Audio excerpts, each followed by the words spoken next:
Halo semuanya, balik lagi bareng kita di 1B Bersuara episode 4. Masih sama tim yang keren ini. Ada Mas Halid, ada Mas Sukron, Halo semuanya. ada Mas Yusuf, Halo, halo. Mas Reza juga ada, Halo Mas, halo semuanya.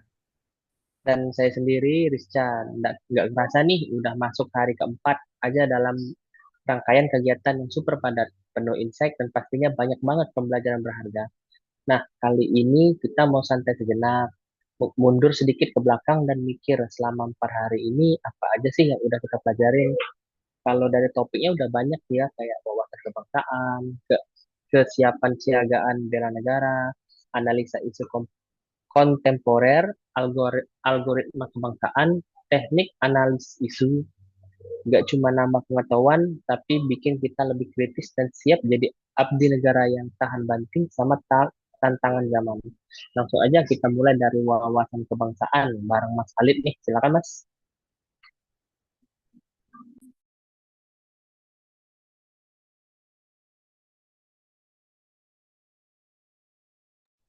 Mic-nya Mas belum masuk Mas.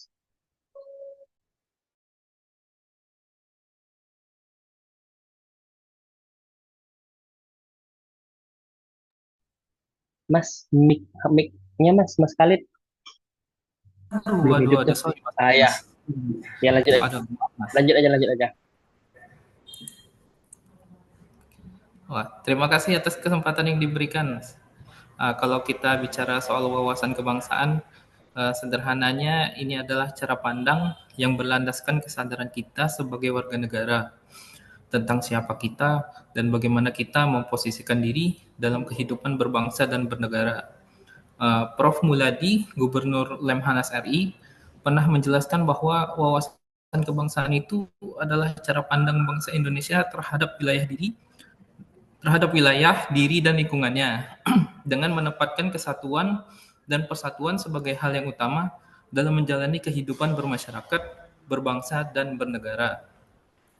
Kalau kita tarik ke sejarah, ada beberapa momen penting banget yang jadi tonggak perjalanan bangsa kita. Misalnya pada 20 Mei tahun 1908 uh, ada Budi Utomo. Waktu itu puluhan anak muda berkumpul di Aula Stovia sepakat membentuk organisasi Budi Utomo. Lalu ada Perhimpunan Indonesia yang diprakarsai oleh Sultan Kasayangan dan Raden Noto Suroto di Leiden, Belanda, tanggal 25 Oktober tahun 1908 juga. Berlanjut ke Sumpah Pemuda, Kongres Pemuda pertama pada 30 April tahun 1926 di Jakarta, yang kemudian mengarah ke Kongres Pemuda kedua pada tanggal 27 hingga 28 Oktober tahun 1928. Disinilah lahir ikrar Sumpah Pemuda yang kita kenal sampai sekarang.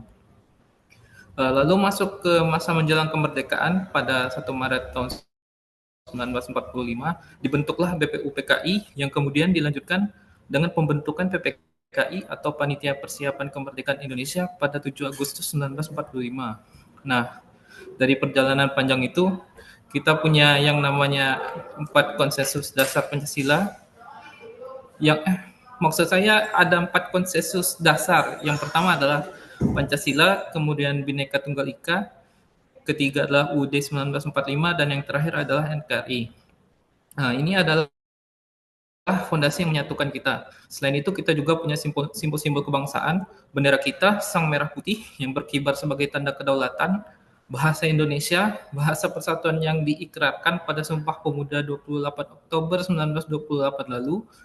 Lalu ada lambang negara kita, Garuda Pancasila, dengan kepala menoleh lurus ke kanan, pada bagian dadanya juga terdapat perisai berbentuk jantung yang digantung dengan rantai di leher Garuda, serta pita bertuliskan semboyan Bhinneka Tunggal Ika yang dicengkram di kedua kakinya.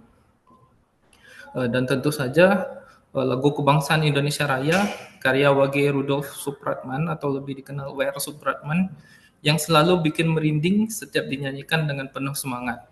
Jadi kalau kita pahami wawasan kebangsaan itu bukan cuma pengetahuan sejarah, tapi kesadaran, kebanggaan, dan komitmen kita untuk menjaga semua ini tetap utuh dan kokoh. Mungkin demikian, Mas. Mantap Mas Khalid. Intinya kalau kita mengerti dan berpegang teguh kepada wawasan kebangsaan kita, kita bisa jadi benteng nih buat menjaga keutuhan NKRI. Kita lanjut ke topik kedua ya, kesiapsiagaan bela negara bareng Mas Yusuf. Silakan Mas Yusuf. Baik, makasih Mas Rizkan. Jadi kalau yang udah saya pelajarin dari kesiapsiagaan bela negara itu di mana kondisi siaga yang dimiliki oleh setiap warga negara, baik itu secara fisik, mental maupun sosial. Nah, dalam menghadapi berbagai situasi yang mengancam keutuhan dan kedaulatan bangsa. Nah, sikap ini tumbuh dari kesadaran dan keikhlasan untuk berkorban demi kita menjaga kelangsungan hidup berbangsa dan bernegara dalam NKRI berdasarkan Pancasila dan tentunya juga Undang-Undang Dasar 1945. Kemudian untuk mewujudkan kesiapsiagaan tersebut, itu ada 5 dasar bela negara yang menjadi landasan utama. Yang pertama itu rasa cinta tanah air, yang kedua kesadaran berbangsa dan bernegara, yang ketiga kesetiaan kepada Pancasila sebagai ideologi negara, yang keempat kerelaan berkorban demi bangsa dan negara, serta memiliki kemampuan awal bela negara. Nah, kelima nilai ini tidak hanya menjadi semboyan, tetapi harus kita lakukan dalam kehidupan sehari-hari oleh setiap warga negara. Kemampuan awal bela negara itu mencakup 4 aspek utama. Yang pertama itu kesiapsiagaan jasmani, kemudian ada kesiapsiagaan mental, contohnya kayak kemampuan mengelola emosi, stres, dan menjaga kesehatan jiwa dalam kayak kita lagi ngadepin tekanan. Dan yang ketiga itu tentang etika dan moral, yang mencerminkan nilai-nilai kebaikan, sopan santun, dan tanggung jawab sosial. Yang keempat, menjunjung tinggi kearifan lokal sebagai kekuatan budaya yang memperkuat identitas bangsa dan menjadi fondasi harmoni dalam kehidupan kita itu dalam bermasyarakat. Nah, sebagai wujud nyata dari bela negara, setiap warga itu perlu memiliki rencana aksi yang dapat kita terapin dalam kehidupan kita sehari-hari. Hal ini bisa ngecakup tindakan-tindakan sederhana, contohnya kayak menghormati simbol negara, kemudian kita taat sama hukum-hukum dan aturan, lalu ada aktif dalam kegiatan sosial, hingga melawan intoleransi. Rencana aksi ini harus didasari oleh nilai-nilai luhur kita sebagai warga negara, nilai-nilai luhur kebangsaan, demi membentuk masyarakat yang sadar akan perannya dalam menjaga kedaulatan bangsa. Nah, dengan demikian, kesiapsiagaan bela negara itu bukanlah sekedar wacana ataupun kayak ya tugas-tugas militer, melainkan ini merupakan panggilan moral dan tindakan nyata setiap warga negara dalam menjaga keutuhan bangsa. Gitu, Mas Rizkan. Terima kasih. Oke, benar sekali sih Mas Yusuf. Jadi kesiapsiagaan itu gak lebih ke gaya hidup ya, bukan cuma situasi darurat saja. Lanjut kita masuk ke dalam analisis isu kontemporer bareng Mas Reza. Silakan Mas Reza. Baik, terima kasih Mas Rishan. Jadi pada model kemarin kita belajar pentingnya sebagai ASN punya yang namanya kepekaan terhadap isu-isu strategis yang terjadi pada saat ini. Kenapa ini penting? Karena kita bukan robot yang cuma ngerjain tugas doang, tapi juga bagian dari solusi negara. Kita harus melek, tanggap, dan berani ngasih kontribusi sekecil apapun bentuknya. Ada banyak isu besar yang kita pelajari, mulai dari ancaman cyber dan kebocoran data yang makin merajalela. Rendahnya literasi digital, maraknya judi online, sampai isu tentang perang dagang, perubahan iklim, dan bahkan konflik wilayah seperti Laut Cina Selatan. Ini menjadi alarm buat buat Indonesia untuk selalu siaga. Dunia ini lagi nggak baik-baik aja. Misalnya soal keamanan digital. Tahu nggak sih lebih dari 1 miliar cyber telah terjadi di Indonesia tahun lalu? Bahkan 88% instansi pemerintah belum punya standar keamanan cyber. Padahal data kita tuh penting banget. Nah, kalau kita sebagai ASN cuek, siapa lagi yang akan peduli? Terus ada juga isu soal rendahnya literasi masyarakat. Bayangin, anak muda Indonesia rata-rata bisa tahan tanpa HP cuma 7 menit, tapi baca buku setahun cuma 27 halaman. Ini realita yang harus kita sikapi dengan bijak, apalagi kalau kita ingin Indonesia punya SDM yang unggul. Yang menarik, di pelatihan kemarin kita juga belajar teknik analisis dan tapisan isu. Nah, terkait ini nantinya bakal dijelasin nih sama Mas Iswan. So, buat kita para CPNS, penting banget untuk tetap update, terus belajar, dan jangan ragu menyuarakan pendapat. Kita harus siap jadi ASN yang bukan hanya kerja teknis, tapi juga punya sense of crisis dan tanggung jawab bela negara. Karena sejatinya bela negara itu nggak harus angkat senjata, tapi bisa juga lewat laptop, lewat kode program, lewat kebijakan yang kita susun, atau sekedar data yang kita amankan. Begitu, Mas Rizchan. Keren sekali Mas Reza. Intinya kita harus up to date dan kritis terhadap berbagai persoalan yang sedang berkembang di masyarakat saat ini, baik dalam lingkup nasional maupun global. Sekarang kita lanjut ke algoritma kebangsaan bareng Mas Sukron, silakan Mas. Baik, terima kasih Mas Rizkan. Nah, di tengah tantangan kebangsaan masa kini, mulai dari polarisasi sosial, apatisme generasi muda, krisis identitas nasional, hingga dampak negatif algoritma teknologi dan AI, hadir sebuah gagasan penting yang disebut algoritma kebangsaan. Konsep ini bukan hanya sebatas teori, melainkan sebuah sistem nilai dan perilaku untuk membentuk warga negara yang memiliki pola pikir, sikap, dan tindakan yang berpihak pada kepentingan bangsa. Dalam dunia digital ini yang serba cepat, algoritma menjadi bagian dari keseharian manusia. Maka algoritma kebangsaan diibaratkan sebagai resep atau rangkaian instruksi nilai yang dirancang untuk melahirkan perubahan positif, khususnya di kalangan generasi muda. Nah, dengan prinsip kerja input ke proses lalu output, algoritma ini mengusung nilai-nilai utama seperti keadilan, gotong royong, inklusivitas, integritas, dan kepeloporan sebagai fondasi untuk merespon realitas kebangsaan secara konstruktif. Maka disinilah peran ASN muda menjadi sangat vital, bukan hanya sebagai pelaksana kebijakan, tetapi sebagai agen perubahan, pencipta narasi baru, dan penyebar konten positif berbasis nilai kebangsaan. Ada peran strategis ASN muda. Dalam konteks ini, kita sebagai ASN muda memiliki posisi yang sangat strategis. Yang pertama, sebagai eksekutor nilai-nilai kebangsaan dalam praktik pelayanan publik. Selanjutnya adalah sebagai agen perubahan yang menciptakan narasi baru kebangsaan. Yang terakhir sebagai penggerak kampanye digital positif yang menjangkau masyarakat luas. Juga sebagai penggerak kampanye digital positif yang menjangkau masyarakat luas, misalnya melalui gerakan digital seperti hashtag Indonesia Bersih, pelayanan inklusif untuk kelompok disabilitas, atau kampanye sosial yang menekankan semangat persatuan dan toleransi. Penerapan nyata algoritma kebangsaan bisa dilihat dari produksi konten positif di media sosial, ajakan untuk aktif menjaga NKRI, hingga mempromosikan tokoh-tokoh publik yang berintegritas.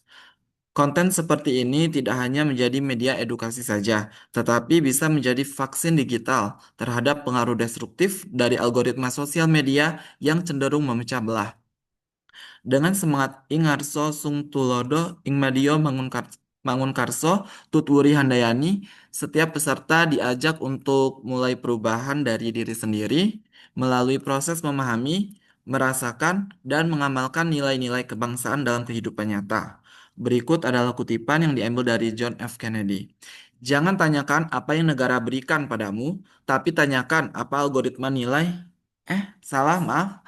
Eh, jangan tanyakan apa yang negara berikan padamu, tapi tanyakan apa algoritma nilai yang kamu sumbangkan untuk negara ini. Demikian Mas Rizkan tentang algoritma kebangsaan. Oke, setuju Mas Sukron. Penjelasan tentang algoritma kebangsaan tadi sangat jelas dan membuka wawasan kami, terutama dalam memahami cara berpikir sistematis dalam menyikapi isu-isu kebangsaan. Terakhir nih, teknik analisis isu akan coba saya bawakan sendiri. Latsar yang telah kita ikuti khususnya hari ini membekali kita dengan berbagai teknik analisis isu seperti environmental scanning untuk mengidentifikasi isu-isu potensial yang dapat muncul dari lingkungan kerja yang kemudian dideskripsikan secara rinci agar dapat dipahami dengan jelas. Untuk menentukan prioritas isu mana yang paling mendesak, kita dapat menggunakan teknik penapisan APKL, aktual, problematik, kekhalayakan, dan layak, dan USG, urgency, seriousness, and growth. Dengan metode ini, kita dapat memastikan bahwa fokus perhatian dan sumber daya akan diarahkan pada isu-isu yang benar-benar membutuhkan penanganan yang segera. Setelah isu prioritas terpilih, kita mempelajari teknik analisis yang lebih mendalam, yaitu ada family tree dan fishbone diagram. Kedua teknik ini sangat efektif untuk mengidentifikasi akar penyebab dari suatu masalah. Family tree misalnya membantu kita memetakan hubungan sebab akibat yang kompleks. Sedangkan fishbone diagram memungkinkan kita mengkelompokkan penyebab isu ke dalam kategori yang struktur. Misalnya nih, 6M, machine, method, material, man and manpower, measurement, and model nature. Terakhir, kita juga mempelajari cara mencari alternatif penyelesaian isu melalui gap analysis dan lapisan McNamara. Gap analysis membantu membandingkan kondisi saat ini dengan kondisi ideal yang diharapkan, sehingga kita dapat menentukan langkah-langkah yang diperlukan untuk mencapai tujuan. Sementara itu, lapisan McNamara menjadi alat untuk memilih alternatif solusi terbaik berdasarkan kriteria yang telah ditetapkan. Oke nih, sebagai kesimpulan, 4 hari ini kita udah dapat bekal berharga, wawasan kebangsaan, kesiapsiagaan bela negara, kepekaan isu, dan algoritma kebangsaan, dan teknik analisis isu. Semoga nggak cuma jadi teori, tapi jadi pegangan buat kita sebagai ASN muda yang berintegritas. Oke, kita udah sampai di penghujung kegiatan. Semoga apa yang telah kita pelajari bersama selama 4 hari ini bisa menjadi bekal berharga dalam pengabdian kita sebagai aparatur sipil negara. Mari terus belajar, berkontribusi, dan menjaga semangat kebangsaan dalam setiap langkah kita. Segitu dulu dari 1B Bersuara. Sampai ketemu di episode selanjutnya. Terima kasih.